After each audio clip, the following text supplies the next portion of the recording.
Bien-aimés dans le Seigneur, que la paix de notre Sauveur Jésus-Christ soit avec vous. Chose promise, chose due, une fois de plus me voici devant vous pour notre évangile de vérité. Avant de le commencer, je voudrais remercier l'Éternel. Rendre gloire à Dieu du fait qu'une semaine après ma prédication sur la responsabilité des hommes de Dieu, le président Ouattara ait libéré Madame Babo. Ce n'est pas le hasard, ce n'est pas une coïncidence. Ce que vous devez savoir, vous qui vous battez pour l'avènement du royaume, c'est qu'à chaque fois que vous vous mettez à genoux, à chaque fois que vous pensez fortement à quelque chose de positif, alors les forces se mettent en mouvement, en action dans le monde invisible pour la réalisation de ce que vous avez demandé. Comment savoir si vous participez à l'avènement du royaume?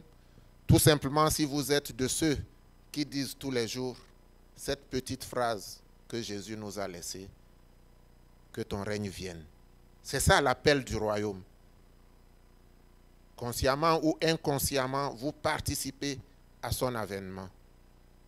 Que Dieu vous fortifie et qu'il vous apprenne les choses cachées pour votre propre épanouissement.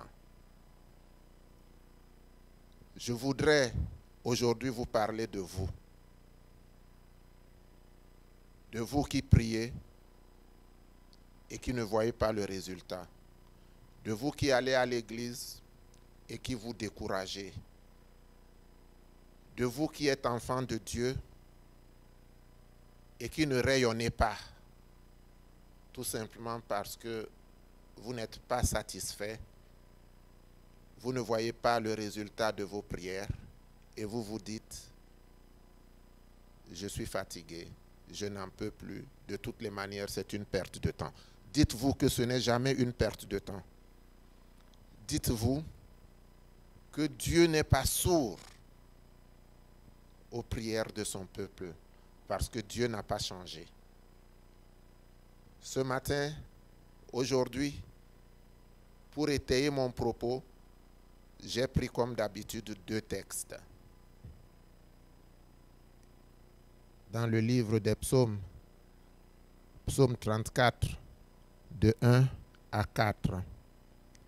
Psaume 34 nous dit, « Je veux bénir l'Éternel en tout temps. Sa louange sera toujours dans ma bouche. Que mon âme fasse toute sa fierté de l'Éternel. Que les humbles écoutent et se réjouissent.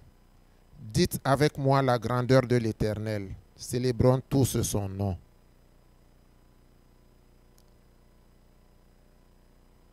Je voudrais bénir l'Éternel en tout temps. Sa louange ne quittera jamais ma bouche. En d'autres termes, je reconnais la grandeur de mon Dieu et je suis fidèle à ce Dieu-là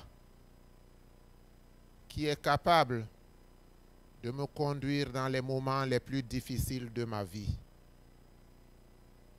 Voilà ce que le roi David dit à son Dieu par rapport à l'appel qu'il a reçu. Parce que ne l'oublie pas, ce n'est pas toi qui as choisi de croire en Dieu. Mais il dit, lorsque tu étais dans le ventre de ta mère, je te connaissais. C'est Dieu qui a tant aimé le monde qu'il a envoyé son Fils mourir sur la croix, afin que ceux qui croient aient la vie éternelle.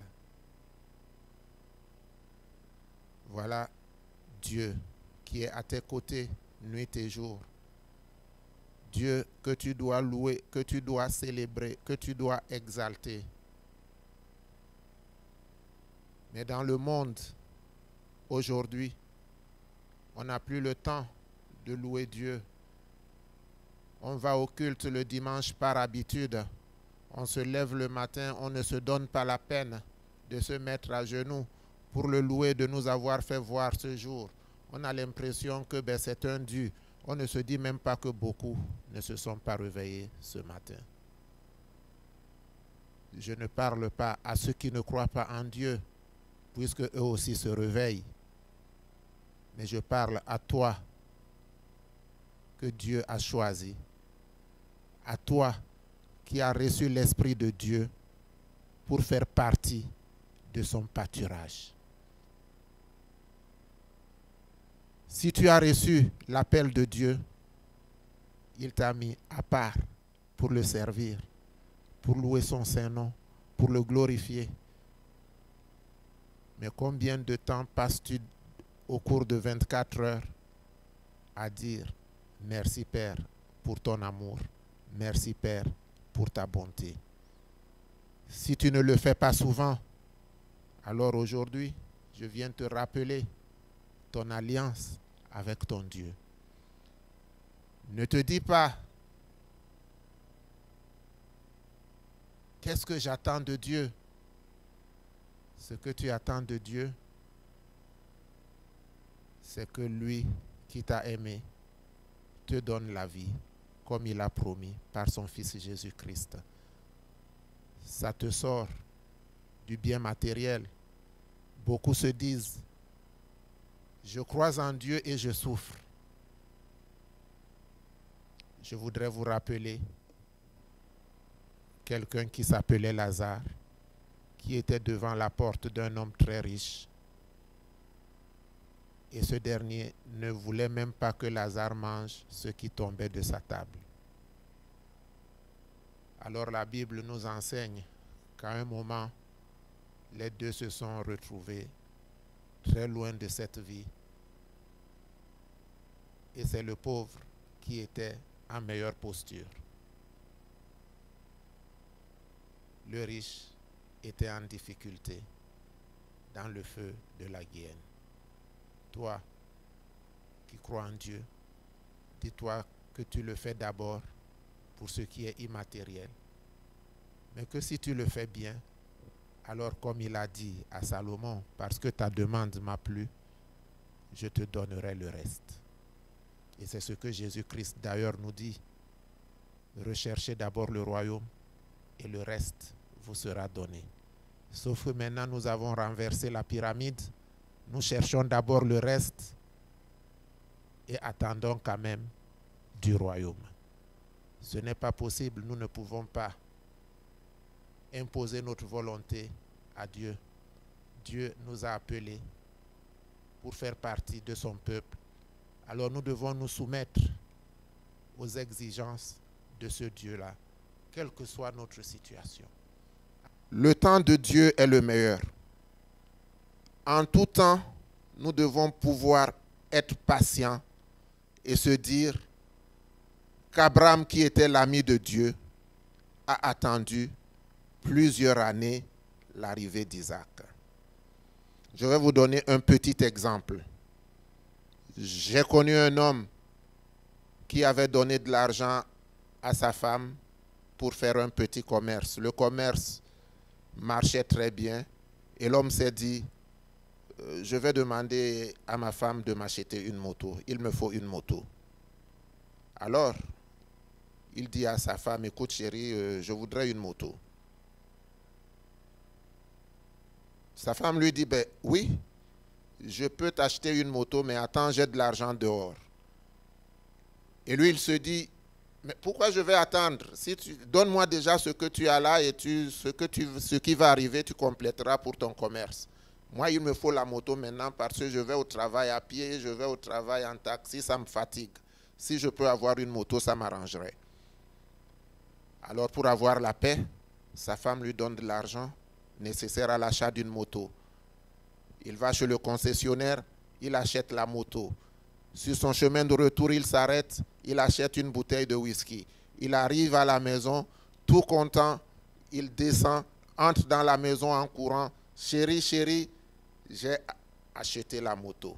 Il pose la bouteille de whisky sur la table et au même moment, il entend la moto vrombir. Un voleur s'en était emparé. Oui, il n'avait pas attendu le temps de Dieu. Il croyait que c'est sa femme qui lui disait d'être patient, mais en vérité, c'est Dieu qui lui disait « Attends un peu ». Nous ne savons pas attendre et des fois nous nous précipitons pour notre propre malheur. Apprenons à attendre le temps de Dieu tout en restant en prière, tout en priant pour les autres, tout en se disant « Cela arrivera parce que le Dieu auquel je crois a dit quelle que soit la longueur de la nuit, le jour viendra. » Et s'il dit qu'il y a un temps pour tout, je dois donc savoir qu'il y a un temps pour demander et un temps pour recevoir. Et qu'entre les deux, il y a une marge que moi je ne saurais définir, mais que Dieu seul connaît selon l'urgence. Le deuxième texte, qu'est-ce qu'il te dit? 2 Corinthiens 3, 1 à 3. Pour ma part, frères et sœurs, je n'ai pas pu vous parler comme à des personnes dirigées par l'esprit, mais comme à des personnes dirigées par leur propre nature. Comme à de petits enfants en Christ, je vous ai donné du lait, non de la nourriture solide, car vous ne pouviez pas la supporter. D'ailleurs, même maintenant, vous ne le pouvez pas, parce que vous êtes encore animés par votre nature. Être chrétien est un cheminement. Ce n'est pas du jour au lendemain qu'on devient chrétien. Ce n'est pas le baptême qui fait de nous des chrétiens. Loin de là. S'il suffisait de dire « je suis chrétien parce que je suis baptisé ». Paul le rappelle aux Corinthiens qui sont tous baptisés. Il leur dit « vous êtes encore au lait ». Alors la question que j'aimerais que tu te poses ce matin, c'est de savoir si toi tu n'es plus au lait. Si toi tu as arrêté la calomnie, si toi tu as arrêté la diffamation, si toi tu as arrêté les engueulades, si toi tu as arrêté la jalousie, parce que être chrétien, c'est un mode de vie que Jésus nous a laissé. En d'autres termes, je suis chrétien parce que j'ai changé. Mais je ne suis pas ce chrétien qui pose des actes qui amènerait ceux qui ne croient pas en Dieu à se demander « Ah, mais c'est celui-là qui croit en Dieu, c'est celui-là qui va à l'église tous les jours, qui me dit cela. » Parce que le livre de Jacques, que nous ne lirons pas, vous pouvez le lire à la maison, Jacques 3, qui dit que la langue, la bouche qui bénit, n'est pas appelée à maudire. Et toi, tu pries avec ta bouche. Mais reste un instant et vois toutes les insanités que tu débites tous les jours sur ton téléphone, en train de tchatcher. Est-ce que tu parles de toi? Tu parles de ton Dieu? Tu parles de tes projets? Tu parles des autres? Il a fait, elle a fait, il a dit, elle a dit. Et tant que tu es dans cette optique, tu as beau payer la dîme, tu as beau donner tous tes biens à l'église, comme dit 1 Corinthiens 13, même si je parle le langage, la langue des anges, si je n'ai pas l'amour, je suis comme un airain qui résonne. Tu dois donc examiner ta conduite et te demander, est-ce que je suis chrétien? Parce que oui,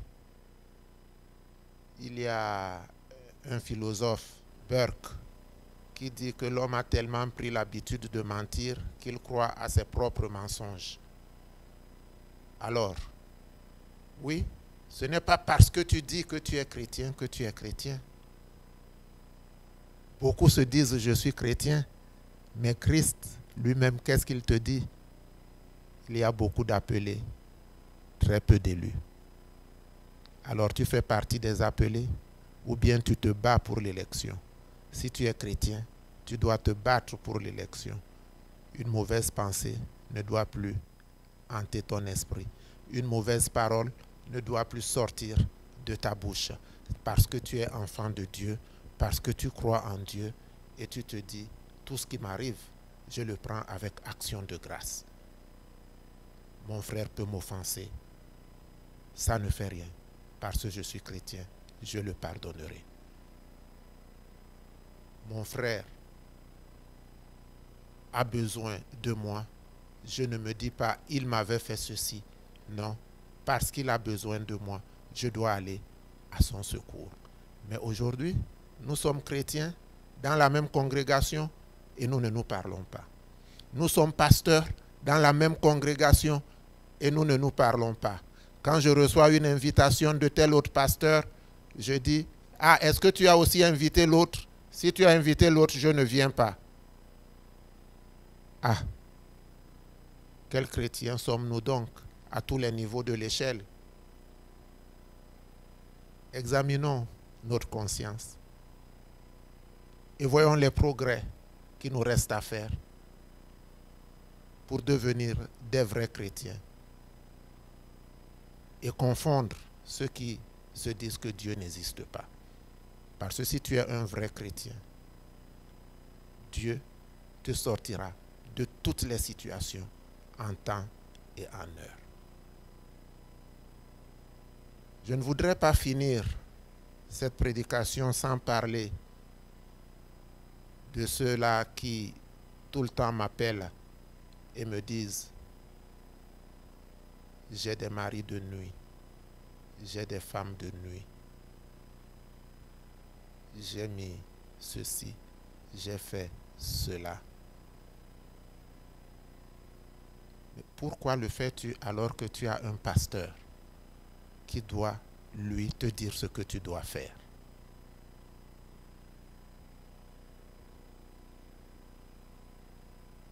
Je te donnerai donc un petit conseil si tu es dans ce cas-là, que je donne à tous mes fidèles. Commence par changer la position de ton lit. N'utilise pas le sel, parce que si c'est un esprit des eaux, comment tu vas combattre la sirène avec le sel alors qu'elle vit permanemment dans le sel? Demande à ton pasteur de te consacrer de l'huile. Et la nuit, arrivé chez toi, mets-toi au milieu de ta chambre et dis, moi, tel, fils de tel, petit-fils de tel, je n'ai de pacte avec personne. J'ai une alliance avec Jésus-Christ. Et je demande donc à Jésus d'envoyer son armée céleste se poster aux quatre coins de ma maison, afin que tout esprit qui ne confesse pas son saint nom soit assujetti. Si cet esprit persiste, il faudrait déjà pouvoir l'identifier. Et cela, vous ne le pouvez pas, mais votre pasteur le peut. Il faut pouvoir jeûner. Oui, parce que les apôtres avaient essayé de chasser un esprit et ils n'ont pas réussi. Christ l'a fait. Et quand ils lui ont demandé, mais maître, pourquoi n'avons-nous pas pu le faire? Il leur a dit, parce que cette espèce-là se chasse par le jeûne et la prière. Donc, il faut déterminer l'esprit, il faut jeûner et il faut prier avec conviction, en se disant qu'aucune force du mal ne peut avoir le dessus sur les forces du bien, parce que Dieu est souverain. Lorsque vous priez avec conviction, lorsque vous êtes enfant de Dieu, de toutes les manières, ces esprits-là ne s'approchent pas de vous. Ce sont des esprits qui profitent de vos moments de faiblesse pour prendre possession de votre corps, pour prendre possession de votre intérieur, parce qu'à un moment ou à un autre, vous vous êtes endormi, votre lumière s'est éteinte et les forces du mal se sont emparées de vous. Maintenant, vous revenez à la lumière, mais ces esprits sont encore avec vous. Alors, comment les chasser? Comment vous en débarrasser? Si vous n'y arrivez pas, alors la prochaine fois, je vous dirai les spécificités, car il est tout à fait normal qu'en vous parlant de Dieu, je vous conduise aussi, si c'est possible, pourquoi pas, à votre délivrance. Que notre Dieu soit avec vous, qu'il vous soutienne dans toutes les épreuves que vous êtes appelés à franchir, mais dites-vous toujours, quelle que soit l'épreuve, que si vous êtes enfant de Dieu, que si vous êtes véritablement chrétien, alors Christ a vaincu le monde et la victoire de Christ est pour vous. La victoire de Christ est à vous. C'est à vous de vous en emparer et de vous dire, je suis enfant de Dieu, je marche selon les règles et la volonté de mon Dieu, il n'y a pas de raison que je sois assujetti à une force, à une domination de ce monde. Parce que je connais la vérité et la vérité m'a affranchi.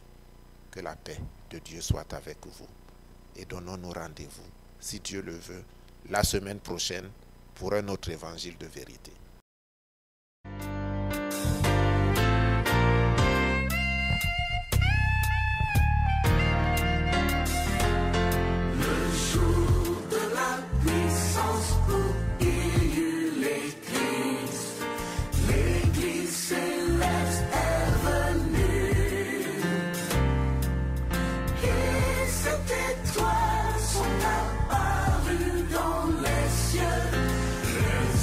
Oiseaux chantèrent.